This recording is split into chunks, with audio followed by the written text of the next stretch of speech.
ಏಯ್ ಕೂತ್ಕೊಳ್ಳಿ, ಎಲ್ಲ ಕೂರಿ ಪ್ಲೀಸ್, ಕೂತ್ಕೊಳ್ಳಯ್ಯ, ಕೂತ್ಕೊಳ್ಳಿ ಕೂತ್ಕೊಳ್ಳಿ ಕೂತ್ಕೊಳ್ಳಿ.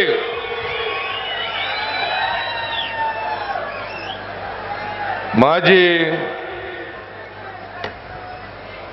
ಪ್ರಧಾನಮಂತ್ರಿಗಳು, ಹಿರಿಯ ನಾಯಕರು ಆದಂತ ಶ್ರೀ ಎಚ್.ಡಿ. ದೇವೇಗೌಡ ಅವರ,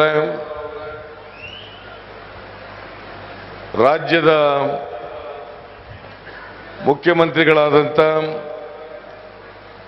ಶ್ರೀ ಎಚ್.ಡಿ. ಕುಮಾರಸ್ವಾಮಿ ಅವರ,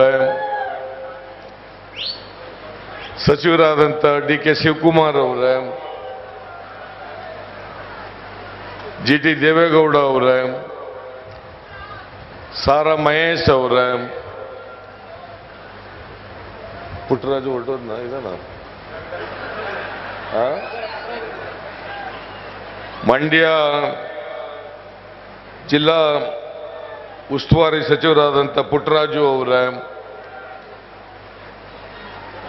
ಮಾಜಿ ಸಚಿವರಾದಂಥ ಡಾಕ್ಟರ್ ಎಸ್ ಸಿ ಮಹದೇವಪ್ಪನವರ,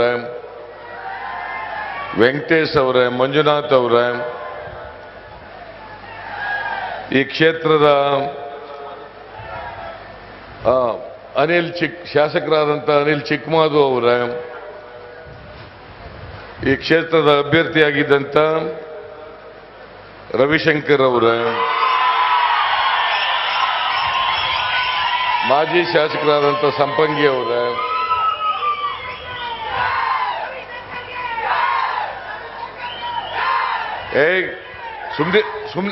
ಸುಮ್ಮನಿರಕ್ಕಾಗಲ್ವಾ?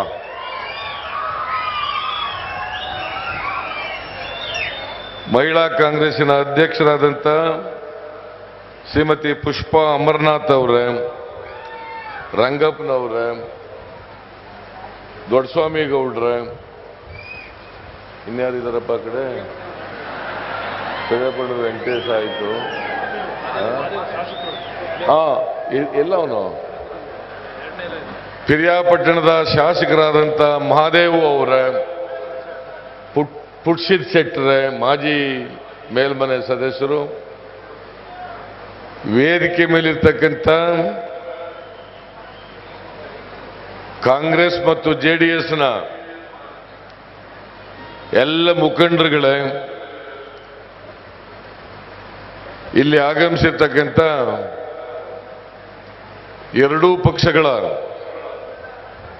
ಕಾರ್ಯಕರ್ತ ಬಂಧುಗಳೇ, ತಾಯಂದಿರೇ, ಎಲ್ಲ ಯುವಕ ಮಿತ್ರರೇ, ಮಾಧ್ಯಮದ ಎಲ್ಲ ಗೆಳೆಯರೇ, ಈಗಾಗಲೇ ಎಚ್.ಡಿ. ದೇವೇಗೌಡರು, ಎಐಸಿಸಿ ಅಧ್ಯಕ್ಷರಾದಂಥ ರಾಹುಲ್ ಗಾಂಧಿಯವರು, ಮೊನ್ನೆ ಖರ್ಗೆ ಅವರು ನಿಮ್ಮನ್ನು ಉದ್ದೇಶಿಸಿ ಮಾತನಾಡಿ ನಮ್ಮ ಮೈತ್ರಿ ಅಭ್ಯರ್ಥಿಯಾದಂಥ ನಿಖಿಲ್ ಕುಮಾರಸ್ವಾಮಿ ಅವರಿಗೆ ಹಾಗೂ ಮೈಸೂರು ಲೋಕಸಭಾ ಕ್ಷೇತ್ರದ ವಿಜಯಶಂಕರ್ ಅವರಿಗೆ, ಚಾಮರಾಜನಗರ ಲೋಕಸಭಾ ಕ್ಷೇತ್ರದ ಧ್ರುವನಾರಾಯಣ್ ಅವರಿಗೆ ನೀವೆಲ್ಲರೂ ಕೂಡ ಅವರನ್ನು ಬೆಂಬಲಿಸಬೇಕು. ಆ ಮೂವರನ್ನು ಕೂಡ ಲೋಕಸಭೆಗೆ ಕಳಿಸಿಕೊಡಬೇಕು ಅಂತೇಳಿ ನಿಮ್ಮಲ್ಲಿ ಮನವಿ ಮಾಡಲಿಕ್ಕೆ ರಾಹುಲ್ ಗಾಂಧಿಯವರು ಇಲ್ಲಿವರೆಗೂ ಕೂಡ ಬಂದಿದ್ದರು. 18ನೇ ತಾರೀಕು ನಡೀತಕ್ಕಂಥ ಲೋಕಸಭಾ ಚುನಾವಣೆ ಅನೇಕ ದೃಷ್ಟಿಗಳಿಂದ ಒಂದು ಮಹತ್ತರವಾದಂಥ ಚುನಾವಣೆ ಇದು. ಯಾಕಂತಂದ್ರೆ ಇಡೀ ಜಗತ್ತು ಇವತ್ತು ಭಾರತದ ಬಗ್ಗೆ ಭಾರತದ ಕಡೆ ನೋಡ್ತಾ ಇದ್ದಾರೆ. ಈ ಚುನಾವಣೆಯಲ್ಲಿ ಏನಾಗ್ತದೆ? ನರೇಂದ್ರ ಮೋದಿ ಮತ್ತೆ ಪ್ರಧಾನಮಂತ್ರಿ ಆಗ್ತಾರ, ಇಲ್ಲ UPA ಮತ್ತೆ ಅಧಿಕಾರಕ್ಕೆ ಬರ್ತದ? ಯಾಕೆ ಕುತೂಹಲ ಇದೆ ಅಂತಂದ್ರೆ, ನರೇಂದ್ರ ಮೋದಿಯವರು ಇವತ್ತು ಕಳೆದ 5 ವರ್ಷಗಳಲ್ಲಿ ಪ್ರಜಾತಂತ್ರವನ್ನು ದುರ್ಬಲಗೊಳಿಸ್ತಾ ಇದ್ದಾರೆ, ಸಂವಿಧಾನಾತ್ಮಕ ಸಂಸ್ಥೆಗಳನ್ನು ದುರ್ಬಲಗೊಳಿಸ್ತಾ ಇದ್ದಾರೆ, ಅಧಿಕಾರವನ್ನು ದುರುಪಯೋಗ ಮಾಡಿಕೊಂಡು ವಿರೋಧ ಪಕ್ಷದವರನ್ನ ಸದೆ ಬಡಿತಕ್ಕಂಥ ಕೆಲಸವನ್ನ ಇವತ್ತು ಅವರು ಮಾಡ್ತಾ ಇದ್ದಾರೆ. ಸಂವಿಧಾನಾತ್ಮಕ ಸಂಸ್ಥೆಗಳಾದಂಥ ಚುನಾವಣಾ ಆಯೋಗ, ಇನ್ಕಮ್ ಟ್ಯಾಕ್ಸ್, ಇಡಿ, ರಿಸರ್ವ್ ಬ್ಯಾಂಕ್, ಸಿಬಿಐ ಇವೆಲ್ಲವನ್ನು ಕೂಡ ಇವತ್ತು ದುರುಪಯೋಗ ಮಾಡ್ಕೊಳ್ತಕ್ಕಂಥ ಪ್ರಯತ್ನವನ್ನು ಮಾಡ್ತಾ ಇದ್ದಾರೆ. ಸಂವಿಧಾನವನ್ನ ಬುಡಮೇಲು ಮಾಡ್ತಕ್ಕಂಥ ಪ್ರಯತ್ನವನ್ನು ಮಾಡ್ತಾ ಇದ್ದಾರೆ. ಇವತ್ತು ನರೇಂದ್ರ ಮೋದಿ ಒಬ್ಬ ಸರ್ವಾಧಿಕಾರಿ ರೀತಿಯಲ್ಲಿ ವರ್ತನೆಯನ್ನ ಮಾಡ್ತಾ ಇದ್ದಾರೆ. ಆ ಕಾರಣಕ್ಕೋಸ್ಕರ ಇವತ್ತು ಪ್ರಜಾತಂತ್ರವನ್ನು ಉಳಿಸ್ತಕ್ಕಂಥದ್ದು, ಸಂವಿಧಾನವನ್ನು ರಕ್ಷಣೆ ಮಾಡ್ತಕ್ಕಂಥದ್ದು, ಸಂವಿಧಾನಾತ್ಮಕವಾದಂಥ ಸಂಸ್ಥೆಗಳನ್ನು ಇವತ್ತು ಸದೃಢಗೊಳಿಸ್ತಕ್ಕಂಥದ್ದು ನಮ್ಮೆಲ್ಲರ ಕರ್ತವ್ಯ ಅಂತಕ್ಕಂಥದ್ದನ್ನು ಇವತ್ತು ತಿಳ್ಕೋಬೇಕಾಗ್ತದೆ. ನನಗೆ ಗೊತ್ತಿದೆ, ಯಾವತ್ತೇ ಪ್ರಜಾತಂತ್ರಕ್ಕೆ ಅಪಾಯ ಬಂದಾಗ, ಸಂವಿಧಾನಕ್ಕೆ ಅಪಾಯ ಬಂದಾಗ ಈ ದೇಶದ ಜನ ಸಂವಿಧಾನವನ್ನು ನಾಶ ಮಾಡಲಿಕ್ಕೆ ಬಿಡಲ್ಲ, ಪ್ರಜಾತಂತ್ರವನ್ನು ದುರ್ಬಲ ಮಾಡಲಿಕ್ಕೆ ಬಿಡಲ್ಲ, ಪ್ರಜಾತಂತ್ರವನ್ನು ಎತ್ತಿಡಿತಕ್ಕಂಥ, ಸಂವಿಧಾನವನ್ನು ಎತ್ತಿಡಿತಕ್ಕಂಥ ತೀರ್ಮಾನವನ್ನ ಈ ದೇಶದ ಜನ ಮಾಡಿದ್ದಾರೆ ಅಂತಕ್ಕಂಥದ್ದು ಇವತ್ತು ಇತಿಹಾಸ ಅಂತಕ್ಕಂಥ ಮಾತನ್ನು ತಮಗೆ ತಿಳಿಸಲಿಕ್ಕೆ ಬಯಸ್ತಾ ಇದ್ದೇನೆ.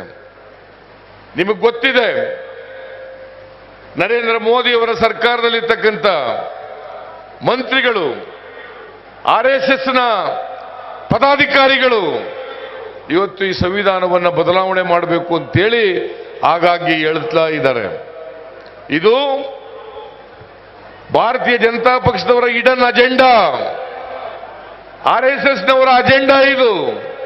ಯಾಕಂತಂದ್ರೆ ಬಾಬಾ ಸಾಹೇಬ್ ಅಂಬೇಡ್ಕರ್ ಅವರು ಕೊಟ್ಟಿರ್ತಕ್ಕಂಥ ಸಂವಿಧಾನ ಈ ದೇಶದ ಎಲ್ಲ ಜಾತಿಯವರಿಗೆ, ಎಲ್ಲ ಧರ್ಮದವರಿಗೆ ಸಮಾನ ಅವಕಾಶಗಳನ್ನು ಕಲ್ಪಿಸಿಕೊಡ್ತಕ್ಕಂಥ ಸಂವಿಧಾನ, ಸಮಾಜದಲ್ಲಿ ಬದಲಾವಣೆಯನ್ನು ತರ್ತಕ್ಕಂಥದ್ದ ಉದ್ದೇಶ ಇರ್ತಕ್ಕಂಥ ಸಂವಿಧಾನ. ಭಾರತೀಯ ಜನತಾ ಪಕ್ಷದವರಿಗೆ ಬದಲಾವಣೆ ಬೇಕಾಗಿಲ್ಲ, ಸಮಾಜ ನಿರ್ಮಾಣ ಆಗ್ತಕ್ಕಂಥದ್ದು ಬೇಕಾಗಿಲ್ಲ, ಸಮಾನತೆ ಬರ್ತಕ್ಕಂಥದ್ದು ಬೇಕಾಗಿಲ್ಲ. ಅದಕ್ಕೋಸ್ಕರ ಈ ಸಂವಿಧಾನವನ್ನು ಬದಲಾವಣೆ ಮಾಡಬೇಕು ಅಂತೇಳಿ ಪದೇ ಪದೇ ಬಿಜೆಪಿಯ ಮುಖಂಡಗಳು ಹೇಳ್ತಾರೆ. ಉತ್ತರ ಕರ್ನಾಟಕದ MP, ನರೇಂದ್ರ ಮೋದಿ ಅವರ ಸರ್ಕಾರದಲ್ಲಿ ಮಂತ್ರಿ ಅನಂತ್ ಕುಮಾರ್ ಹೆಗ್ಡೆ ಅವರು ಹೇಳ್ತಾರೆ, ನಾವು ಅಧಿಕಾರಕ್ಕೆ ಬಂದಿರೋದು ಸಂವಿಧಾನವನ್ನು ಬದಲಾವಣೆ ಮಾಡಲಿಕ್ಕೋಸ್ಕರನೇ. ಒಬ್ಬ ಕೇಂದ್ರದ ಮಂತ್ರಿಯಾಗಿ ಇಷ್ಟೊಂದು ಬೇಜವಾಬ್ದಾರಿಯಿಂದ ಮಾತಾಡಬೇಕಾದರೆ, ದುರುದ್ದೇಶದಿಂದ ಮಾತಾಡಬೇಕಾದರೆ ನರೇಂದ್ರ ಮೋದಿಯವರ, ಅಮಿತ್ ಶಾ ಅವರ ಒಪ್ಪಿಗೆ ಇಲ್ಲದೇನೆ ಮಾತಾಡಲಿಕ್ಕೆ ಸಾಧ್ಯ ಇಲ್ಲ. ಇದನ್ನ ಇವತ್ತು ನಾವು ಅರ್ಥ ಮಾಡ್ಕೋಬೇಕಾಗ್ತದೆ. RSSನ ಸರಸಂಚಾಲಕ ಮೋಹನ್ ಭಾಗವತ್ ಹೇಳ್ತಾರೆ, ಮೀಸಲಾತಿ ಇನ್ನೂ ಎಷ್ಟು ವರ್ಷ ಇರಬೇಕು, ಮೀಸಲಾತಿಯನ್ನು ರದ್ದು ಮಾಡಬೇಕು ಅಂತೇಳಿ ಹೇಳ್ತಾರೆ.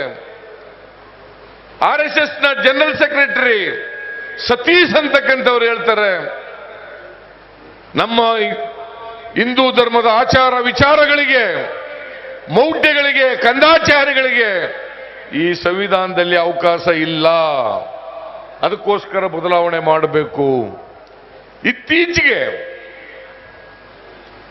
ಬೆಂಗಳೂರು ಸೌತ್ ಲೋಕಸಭಾ ಕ್ಷೇತ್ರದಲ್ಲಿ ಸ್ಪರ್ಧೆ ಮಾಡಿರ್ತಕ್ಕಂಥ ಎಂಥದ್ದು ತೇಜಸ್ವಿ ಸೂರ್ಯ ಅವನು ಹೇಳ್ತಾನೆ, ಬಾಬಾ ಸಾಹೇಬ್ ಅಂಬೇಡ್ಕರ್ ಅವರ ಪ್ರತಿಮೆಗಳನ್ನ ಧ್ವಂಸ ಮಾಡಬೇಕು, ಬಾಬಾ ಸಾಹೇಬ್ ಅಂಬೇಡ್ಕರ್ ಅವರು ಕೊಟ್ಟಿರ್ತಕ್ಕಂಥ ಸಂವಿಧಾನವನ್ನ ಸುಟ್ಟು ಹಾಕಬೇಕು.